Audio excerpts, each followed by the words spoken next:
Hey guys, Initial B here and welcome to another video.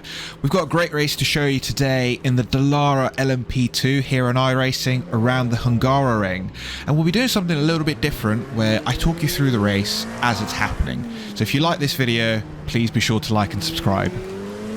So it's a rolling start here in this series, so it's a fixed series, so no setup changes apart from the brake bias and maybe the power steering assist.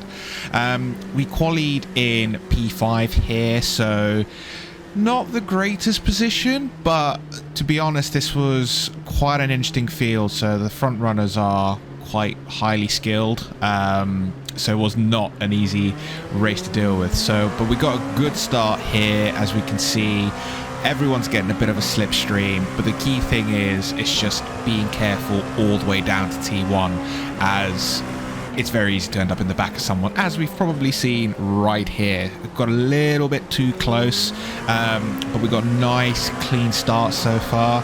And again here, it's almost 3 wide. From my perspective, there's not much that I can see, but just trying to be so careful out here, making sure I don't crash into anyone.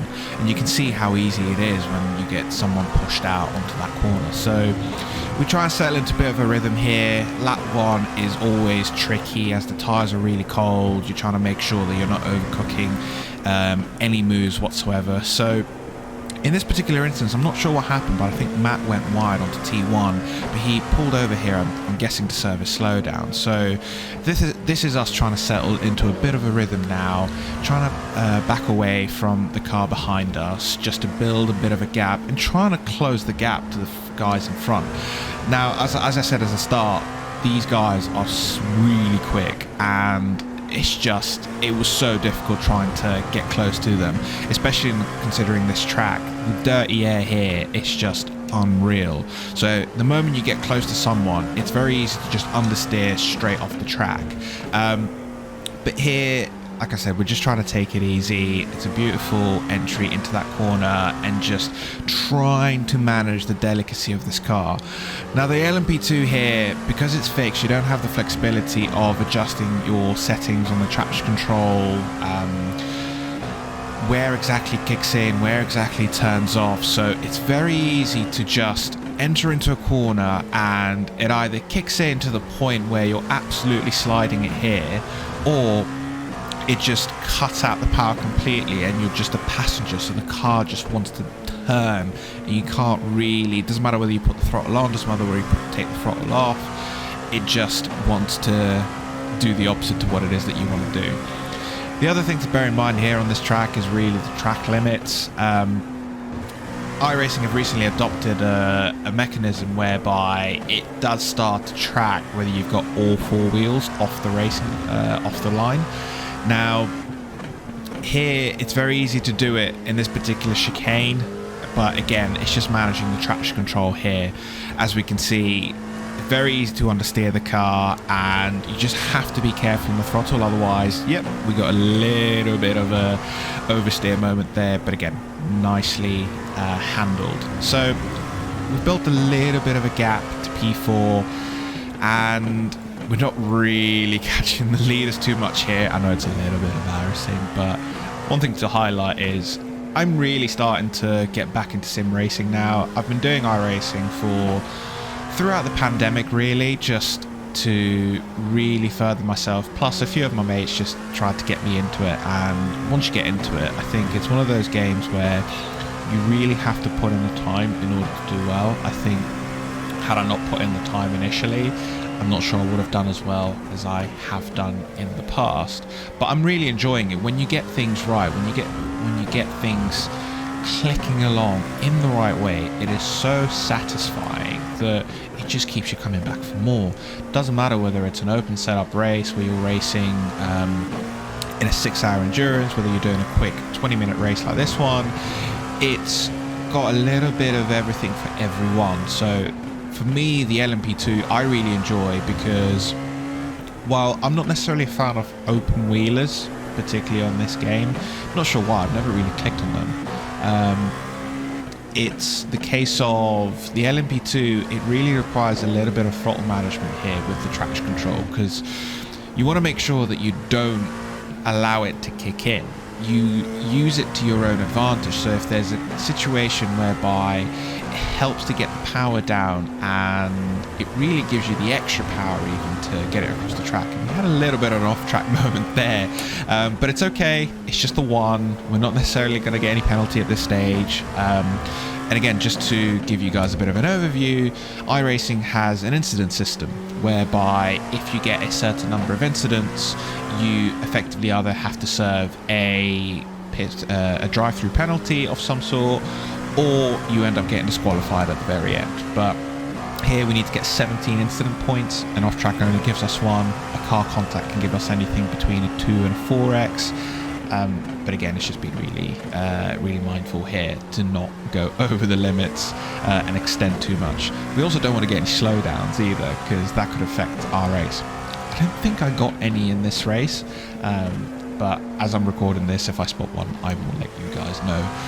So to go back to why I really like this car, it doesn't necessarily give you the downforce levels of an F1 car, let's say, but it still gives you the flexibility to really push if you can.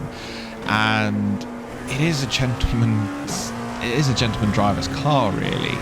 If we think about who races these cars in what discipline, yes, it's an endurance-based car, but if we think about the teams that race these, they're not factory-based teams. They buy a chassis, they buy the engine off the manufacturers, then they hire their crew, hire their teammates, and really they just go out there. Yes, there's obviously a money aspect when it comes to racing, but really everyone wants to have fun in these, and I can't think of a car better than this, apart from maybe GT3s, that you could just have pure fun. And that's what this car is pure fun. Although I have to say, on this track I found it a little bit difficult because it just never really clicked for me. I just thought I'd try this race and see how I get on. Right, let's talk you through a lap of the Hungaroring here. So long straight down into T1. Again, you can take this, you can go all the way up to 5th or 6th, but you're braking down into first gear in this car. It does love the lower gears, and you've got to maximize the track width here. So you can go on the curves, but not too much. Brake at the 100-meter board, and then keep it tight in this corner. You can accelerate a little bit earlier than this and take it wide, but the idea is not to go too wide on the left to then come back into the right to keep that momentum going. This corner is tricky because if you get it wrong, you can end up too wide and get an off track. But here we got it really nice on the limit. And again, keeping it back again, tight, second gear, and even first to get the car rotated a little bit into the corner. Braking as this curb start into first, just about clipping the curves, but switching into second early to not let the traction control kick in. And here it's about just throttle management, making sure that you're not overturning the car. So keeping it nice and tight here, down to third, and then again going as wide as we possibly can because we want to maximize the track width. Braking at the 100-meter board and then down into first because again the car likes really low gears to keep it turning. Brake just underneath the Heineken sign. I went a little bit wide over here, but it gives you a chance to bring it back in and use it again as much of the track as we possibly can. Keeping it tight here, throwing the car into the corner, and we exit, and there we have a lap of the Nürburgring. So at this stage we've noticed that Matt is catching us up, so he brought the gap down when he fell back from a few positions back, and from doing my earlier practice sessions, I saw that Matt was very quick. I'm not sure I could match his pace, but I thought, let's give it a go, see if we can use the advantage of the Hungaroring when it's not really easy to overtake, and just try and keep him behind as much as possible. And it's important here to not try and crack under pressure, as it's very easy to make a mistake. I have to give credit where credit's due, because Matt was averaging around 33, high 33s, and I couldn't get below a 34.3. That's partly because of me not knowing the track as well, but also it's been a while since I jumped into the simulator and had a proper go at it, partly due to outside commitments. So I'm just trying to see if I can gain any time by trying slightly different lines along this track, but really my goal is to try and keep Matt behind me. So he's caught up to us with less than a second now, and it's really important to get the hammer down and just trying to push as much as we can without necessarily overdriving the car, because the other thing to bear in mind is it's very easy to overheat the tyres, overcook the brakes, and not really have them in the operating window anymore. Now, keeping it tight here, he's still too far back to really make the most of the draft. The draft can be powerful in these cars, but we're in a slightly tight circuit, so really you need to be within half a second to make the most of it. So at this stage, we survive for another lap and keep Matt behind us. But we can see that he's really pushing, I'm pushing, and not really catching up to the leader, so I can make the most of this free air. Now, as to whether I was able to maximize this, I can't say I did, but this is the first race back into the first race of the season of the LMP2, so I hope to do more of these to try and really improve my skill in this. Like I said, I'm really enjoying this car in this current state. I think it's one of the best cars on the service, at least in my view. Some might say there are better cars, but I really think this does provide a good challenge. So he's down to 0.4 seconds really. He was down to 0.2 at one point, but again, I'm just trying to see how hard I can defend without necessarily incurring any penalty. But I think what he was doing here is just being patient and really making the most of the draft once he gets onto the main straight. So I have a little bit of an oversteering moment there, and it's not looking great. So it's one last hurrah, I think, at this stage, and just hoping that maybe I can keep him by the end of the straight behind me. But look, by this stage we can see that he's 0.4, so he's right to make an absolute dive down the right. So as much as we can, let's see if we can keep behind. Let's see if we can keep him behind, and we did, at least for one more lap. So here we go again. What I'm thinking at this stage is just keeping as calm as possible, because it's very easy to just overthink things, just overdo it into the corner, overdo your braking. Just remaining consistent is the key goal here. The more consistent you are, the quicker you're going to be throughout, and it's likely that you're not going to make as many mistakes. So taking it easy into the corner, and he's really close. The pressure is piling. I can't say I cave too much under pressure. If anything, I give the pressure. I like to think that I do, but maybe you guys think differently from watching these videos. So again, 0.3 seconds, so just trying to keep him behind, and we can see how difficult I know he's quicker than me, but the fact that this track is so tight, so technical, it just means that there's no real opportunity to make a pass around here. The only real opportunity to pass is down the main straight, and like I said, you have to be within half a second to do so.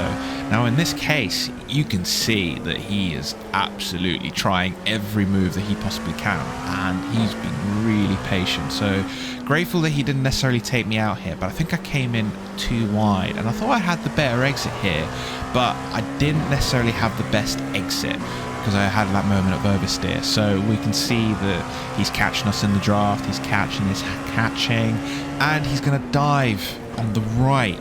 And now it's important here to be very much a sportsman and not go too much in his way.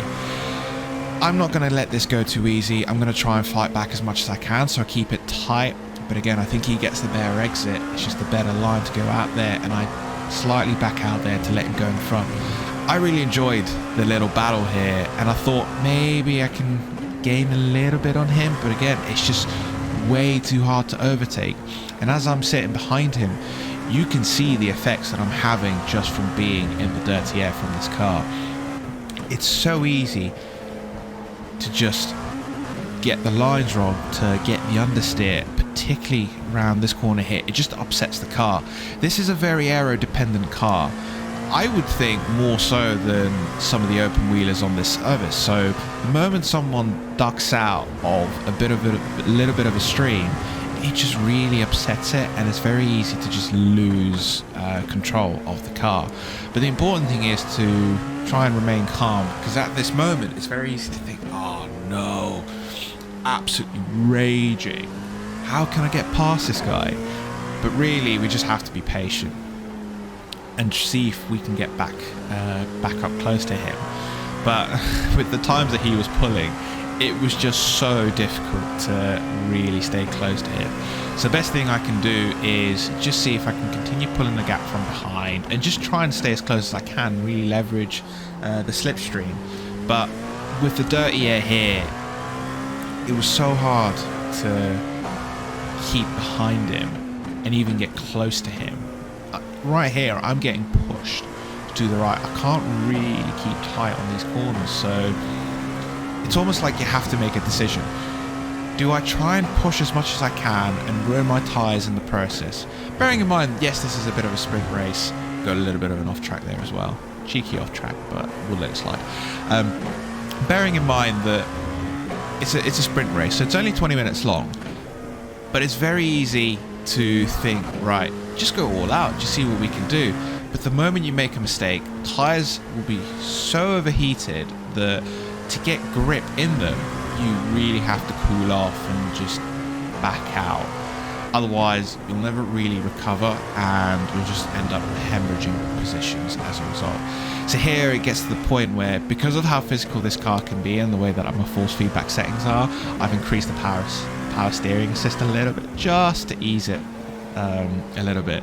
The other thing to note with this track is you don't really get a break. It's very physical, it's very mental, and yes, sim racing is exercising to a degree if you've got the right equipment. But the only break that you get is down the main straight, just a moment to breathe. Otherwise, you're basically on it the entire lap. So you got to think about where your braking point is. Brake, turn, and then manage the throttle, manage the exit. Otherwise, you just end up spinning it and traction control kicks in. Here, you're constantly turning. So you're turning left, a long left, and you're turning back right again. A very short straight, and you're sort of thinking, right, I need to get my braking point right here. Again, turning for quite a while, and you're not really ever straight here. You're always turning the steering wheel. The only moment you're really keeping it straight is down the main straight, ironically. So it's important here to just keep the momentum going and not lose focus. The moment you lose focus is the moment you effectively end up in the grass or the barriers and just out of the race. But we managed to keep a hold of it here and just all about surviving. But as we'll see shortly, my fitness is not necessarily up to scratch, so I start making mistakes here and there, putting it a little bit too wide. But at that moment, I'm thinking, I don't want to go too wide to the point where I start getting instant points, because I have to bear in mind what my safety rating is. The other point to highlight as well with the incident points, as I mentioned, safety rating is, iRacing has a system whereby the more incidents you have, the lower your safety rating is going to be. And it doesn't necessarily match it per who's got the high safety rating. To do certain types of races, you have to have a minimum licensed safety rating.